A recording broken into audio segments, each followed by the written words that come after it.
Per mi la recerca és una forma de vida, una forma de veure el món. No és només la recerca en si mateixa, sinó tot el que comporta. La natura va ser una part molt important de la meva infantesa, el contacte amb la natura em va convertir en un naturalista aficionat i els amfibis i els rèptils són uns animals petits que pots agafar amb la mà, que pots tocar i per mi eren molt més assequibles i amb el coneixement d'aquests animals vaig començar cada cop a interessar-me més per ells.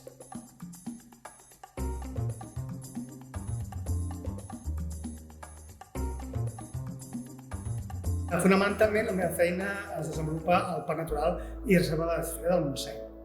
I faig dos tipus de tasques.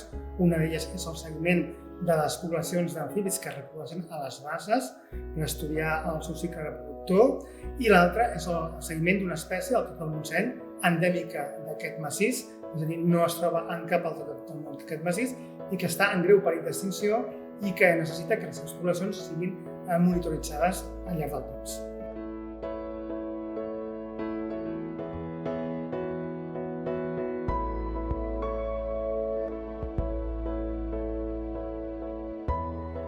El seguiment de basses, el que faig és anar durant tot l'any, periòdicament, un cop al mes, i seguir una sèrie de basses ja preestablertes dins el Parc Natural del Montseny, on es mostrarien les espècies d'amfibis que hi ha mitjançant la identificació i el comptatge del nombre de larves, d'adults, d'individus cantant o de postes.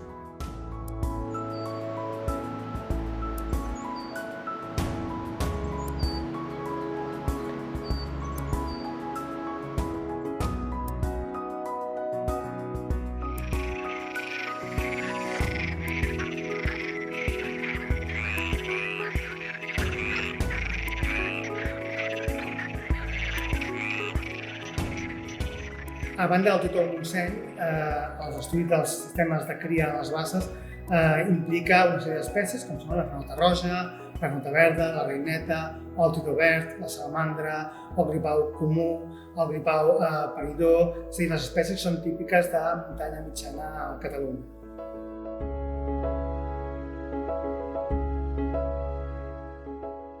El títol del Montseny requereix un tipus de mostreig molt específic que es fa bàsicament a la primavera, durant la nit, en el qual es segueixen els torrents que habita l'espècie i es van comptant el nombre d'individus que s'observen.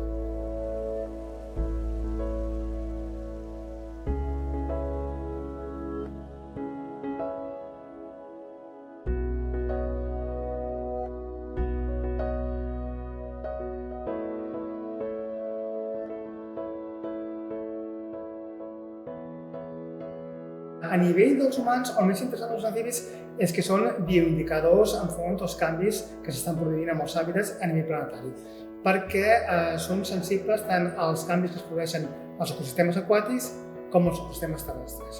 Són sensibles a la introducció d'espècies exòtiques, a l'aparició de malalties emergents, a l'augment de la radiació ultraviolada, al canvi climàtic, a l'aparició de pesticides, toxicides, substàncies alienes en els ecosistemes.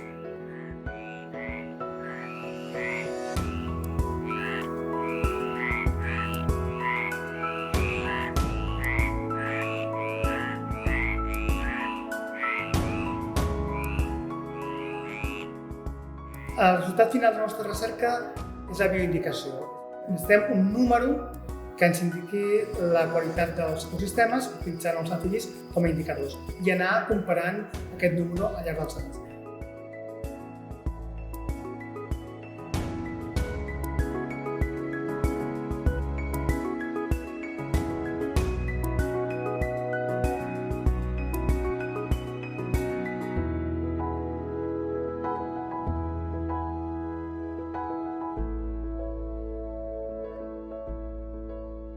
Els amfibis són a la Terra des de fa 270 milions d'anys i entre tots hem de mirar que continuïn existint al nostre planeta.